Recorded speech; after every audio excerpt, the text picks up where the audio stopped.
ठीक है दोस्तों, अभी हम लोग आ चुके हैं बिल्कुल हमारे नॉर्मल स्क्रीन के ऊपर। एंड दोस्तों यहाँ पे हम लोग बात करने वाले एक बहुत ही शानदार ब्रेकिंग न्यूज़ के बारे में। बट यस, रिपोर्ट के जरिए खबर हम लोग को देखने को मिल रही है। रिपोर्ट के जरिए मतलब अभी आपको पता ही है 1 फेब नज़दीक आते हुए देखने को मिल रहा है।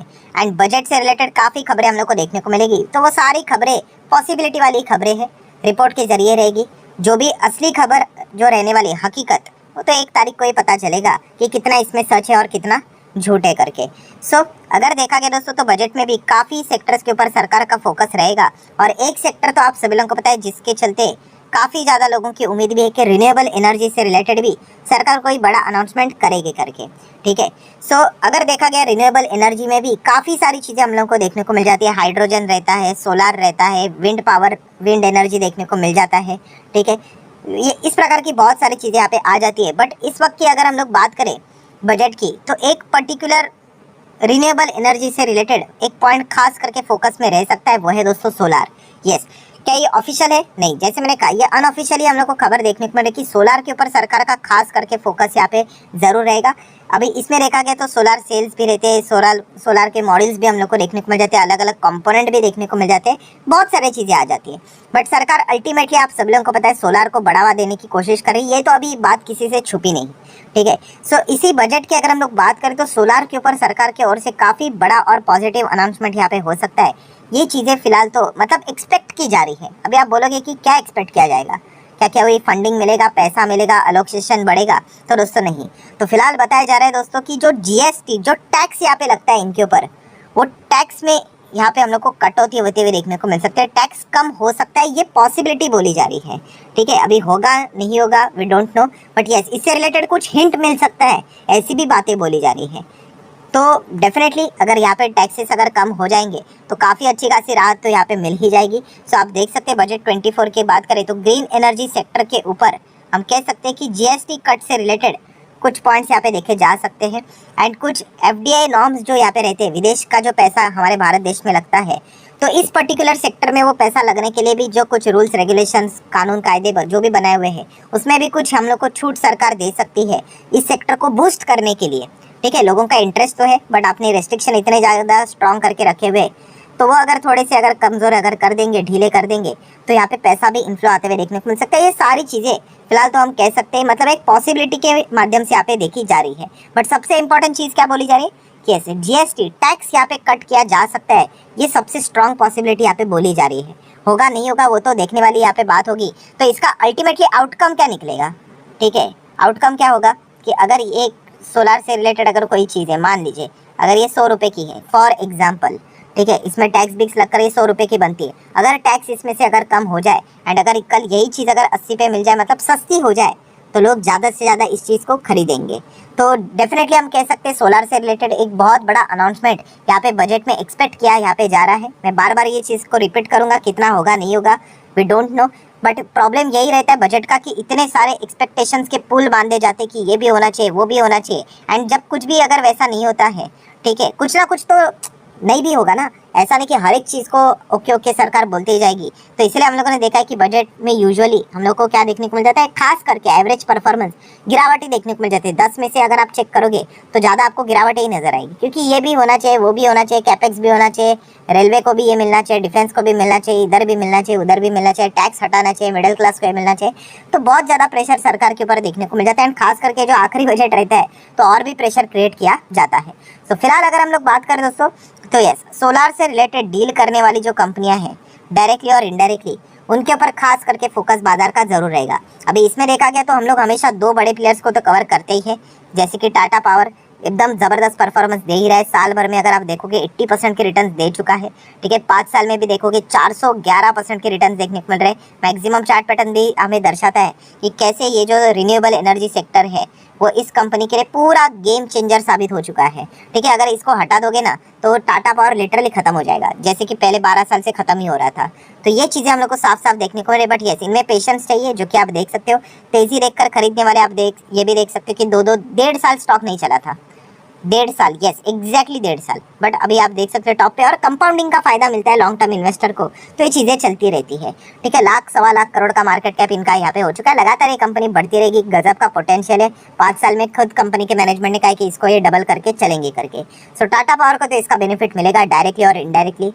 नेक्स्ट अगर हम लोग बात करेंगे तो इरेडा, आप सभी लोगों को पता है रिन्यूएबल एनर्जी में फाइनेंस प्रोवाइड करने का ये कंपनी काम करती है, और रिटेल स्पेस में भी इस कंपनी का योगदान बढ़ते हुए देखने को यहाँ पे मिल रहा है। तो ये भी कंपनी फॉर्म में लगातार देखने को रहा है। रिटेल इन्वेस्टर को खास करके स्टॉक में ज़्यादा रुचि है, बिकॉज लगातार तेज भाग रहा है एंड प्राइस भी छोटा है। ठीक है, 150 के हिसाब से वो देखने जाते हैं, जो कि टोटली गलत बात होती है, बट फिर भी जितना हो सके मैं मेरे साइड से तो सिखाने की कोशिश करता ही हूँ। सो देखा गया तो एकदम ओवरहिट ही ये स्टॉक हम लोग को होते हुए देखने को मिल रहे हैं। जबरदस्त उम्मीद इतनी ज़्यादा यहाँ पे बढ़ चुकी है, सर्किट के ऊपर सर्किट, यहाँ पे लोग सर्किट मतलब लगातार मतलब आगे पीछे कुछ नहीं देख रहे, बाइंग करते ही जा रहे, करते ही जा रहे, करते ही जा रहे हैं। ठीक है, तो ये चीज़ें हम लोग को देखने को यहाँ पे मिल रही। तो ये दो स्टॉक्स तो वैसे भी बाय डिफॉल्ट हमारे रडार के ऊपर रहते ही है। ठीक है, बजट में मान लीजिए एक बार अगर चीज़ नहीं भी हुई तो इसका अर्थ ये नहीं कि भाई चलो ये तो मतलब कंपनियां झोला उठा कर ही चल बसेंगे, ऐसा कुछ नहीं है। ठीक है, छोटा मोटा करेक्शन हो जाता है, गिरावट हो जाता है, दैट्स ओके। वो जितना कोई झेल सके वही तो शेयर बाजार का असली प्लेयर है। बाकी कमजोर इन्वेस्टर तो टाटा बाय बाय बोल के चले जाएंगे। सो ये तो हम लोगों को स्टॉक हमेशा पता होते ही है। देन अभी थोड़ा सा हम लोग अदर स्टॉक्स की भी बात करने की कोशिश करेंगे। काफ़ी लोग ये सवाल पूछते भी थे, सर और कौन से रिन्यूएबल कंपनीज है जिनको ऐसे इन चीज़ों का फायदा यहाँ पे मिलता होगा डायरेक्टली और इनडायरेक्टली। तो चलिए ऐसे कुछ स्टॉक देख लेते हैं। डिस्क्लेमर क्लियर कट है, कोई भी स्टॉक यहाँ पे रिकमेंडेशन नहीं होगा, सिर्फ एजुकेशनल पर्पस रिलेटेड इन चीज़ों को हम कवर करते हैं। तो अदानी ग्रीन, काफ़ी लोग पूछते हैं अदानी ग्रीन को भी फायदा होगा। ऑब्वियसली अदानी ग्रीन तो हम लोग को इसी से रिलेटेड काम करते हुए देखने को यहाँ पे मिल जाते हैं, तो डेफिनेटली इनको तो फायदा यहाँ पे होगा ही होगा। ठीक है, तो जरा आप चाहो तो स्टडी यहाँ पे इनको कर सकते हैं। अदानी ग्रीन अगर देखा गया तो भाई इलेक्शन भी नज़दीक आ रहा है, तो उस हिसाब से अगर देखा गया तो ये अदानी ग्रुप जो रहता है जो पॉलिटिकली वेल कनेक्टेड है। ठीक है, एंड इसमें बीच में जो ड्रामा भी हम लोग को देखने को यहाँ पे मिला था, जो कि अभी तक फुल स्टॉप लगना बाकी है सुप्रीम कोर्ट की ओर से, आप सभी लोगों को पता ही है, बट जो ऐसा लग रहा है जस्ट एक फॉर्मेलिटी होगी। तो ये कुछ पॉइंट्स आप लोगों को पता होनी चाहिए निवेश करने से पहले। अगर आप उसके साथ डील करने के लिए ओके हो तो ठीक है, चल जाएगा। अभी तक अगर देखा गया जो टॉप लेवल है उससे हम लोगों को पहले तो बहुत ही गिरा था, अभी कुछ हद तक रिकवरी तो हुई है, बट यस उस लेवल पे आने के लिए अभी भी काफ़ी समय यहाँ पे इनको लगने वाला है। तो ये कुछ छोटे मोटे पॉइंट्स हम लोग को जरूर पता है यहाँ पे होने चाहिए।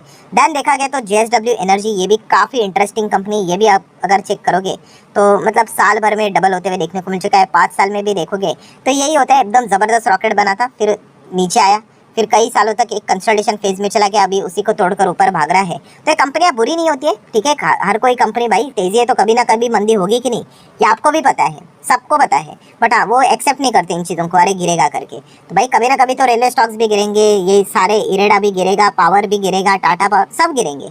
ठीक है, तो बस इतना ही पता होना चाहिए कि गिरावट के पीछे का रीज़न क्या। अगर एक नॉर्मल करेक्शन है दैट्स इट, हमें कोई ज़्यादा चिंता करने की ज़रूरत नहीं है। इंटरनल इशू होगा तो फिर हम लोगों को फर्दर स्टडी करना पड़ेगा कि भाई डैमेज कितना है। अगर बहुत ही बड़ा डैमेज होगा तो निकल जाना पड़ेगा, नहीं है तो ठीक है।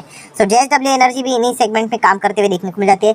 स्टर्लिंग एंड विल्सन, ये भी जो कंपनी है इसकी तो हालत बीच में तो बहुत ही वर्स्ट हो चुकी थी। अगर आप यहाँ पे चेक करोगे तो कंपनी एकदम मतलब बर्बादी होते हुए देखने को मिल रही थी, बट बाद में जाके कंपनी ने खुद को थोड़ा बहुत संभाल लिया एंड अभी रिकवरी मोड में देखने को यहाँ पे मिल रहा है। सो अच्छा परफॉर्मेंस देखने को मिल रहा है स्टर्लिंग एंड विल्सन का, जो रिन्यूएबल एनर्जी में ही काम करते हुए देखने को मिल जाती है। ठीक है, इनके प्रमोटर बहुत ज़्यादा पॉपुलर हम लोग को देखने को मिल जाते हैं। नेक्स्ट अगर हम लोग बात करें कुछ पेनी टाइप के स्टॉक्स, छोटे स्टॉक्स, हाँ इसमें काफ़ी सारे रिटेलर्स को इंटरेस्ट रहता है कि इधर ही पैसा बनेगा करके, ऐसा नहीं होता है, बनने के लिए तो बन सकता है यहाँ पे, बट पूरा का पूरा भी उड़ सकता है, डूब सकता है, काफ़ी रिस्की रहते हैं ये कंपनियाँ। तो सुजलॉन एनर्जी भी इसी सेगमेंट में हम लोग को काम करते हुए देखने को मिल जाती है। देन ओरिएंट ग्रीन पावर की अगर हम लोग बात करेंगे, ठीक है, इनको भी हम लोगों ने बहुत छोटे 4 रुपये पे हम लोगों ने इसको स्टडी किया था। ठीक है, जैसे मैं हमेशा कहता हूँ ये रद्दी टाइप के स्टॉक्स होते हैं, छोटा मोटा पैसा एक्सपेरिमेंट करने के लिए लगाने के लिए ठीक रहता है। बहुत बड़ा पैसा लगाना मतलब रिस्की, काफ़ी चीज़ें यहाँ पे रिस्की रहती है। आप देख सकते हैं साल भर में 153% के रिटर्न नजर आएंगे, 5 साल में 400% के रिटर्न आएंगे नज़र, बट ये देखिए तेजी आती है फिर कुछ नहीं होता, एकदम ज़बरदस्त क्रैश हो जाएगा, फिर कब भागेगा पता नहीं, फिर अच्छी खबर आ गई, फिर तेज़ी अभी पुराने लेवल के करीब जाते हुए देखने को मिले। यहाँ पे कोई ब्रेकआउट वर्क नहीं करता है, बिकॉज ये कोई ज़्यादा वॉल्यूम वाले स्टॉक्स नहीं है। इनके लिए अच्छी खबर आना, कुछ चीज़ें होना ही इनके लिए तेज़ी यहाँ पे लेकर आती है। एंड देन ऊर्जा ग्लोबल जैसी कंपनियाँ, ठीक है, अभी 20% का सर्किट देखकर काफ़ी अच्छा लगेगा। इसके भी चार्ट पैटर्न देखोगे एकदम तेज़ी रहेगी, वरना एकदम मंदी, फिर सडनली भागेगा, आईफिल टावर जैसे एकदम ज़बरदस्त ऊपर है, फिर वापस नीचे आएगा, फिर वापस ज़बरदस्त तेज़ी। तो काफ़ी ड्रामा हम लोगों को इन स्टॉक्स में देखने को मिल जाता है। क्लियर कट इस चार्ट पैटर्न में क्या नज़र आता है, लैक ऑफ कंसिस्टेंसी। कंसिस्टेंसी नहीं है, तेज़ी तो है भाई, बट ये जो तेजी बनी है, कुछ अच्छी अनाउंसमेंट है, चलो कुछ अच्छे ऑर्डर मिले, अच्छे नंबर्स आए होंगे, बट वो लगातार नहीं आते। अगर वो लगातार आएंगे तो कंपनी इतना ज़्यादा गिरती नहीं है। तो ये सबसे बड़ा रिस्क होता है इन छोटे कंपनीज में। तो ये पॉइंट भी हम लोगों ने पता होना चाहिए। भावना में बह के कुछ भी किसी भी स्टॉक में बड़ा पैसा लगाने से बचना चाहिए। बस इतना ही आप लोगों को कहना चाहूँगा। सो आशा करता हूँ दोस्तों वीडियो हेल्पफुल लगा होगा। अभी देख लेते हैं फर्स्ट फेब को एग्जैक्टली क्या इससे रिलेटेड भी कोई अनाउंसमेंट होता है या नहीं, वो तो उसी दिन हम लोग को पता चल जाएगा। बट ये वीडियो अगर आपको हेल्पफुल लगा होगा तो चाहो तो लाइक एंड शेयर कर सकते हो। एंड जो स्टॉक मार्केट क्लासेस जो हमारा दूसरा चैनल है उस पर जो वीडियो आए हैं उसको भी जरूर देख लेना, काफी इंपॉर्टेंट है, उसको भी मिस मत कर लेना। मिलते हैं नेक्स्ट वीडियो में, तब तक के लिए बाय बाय।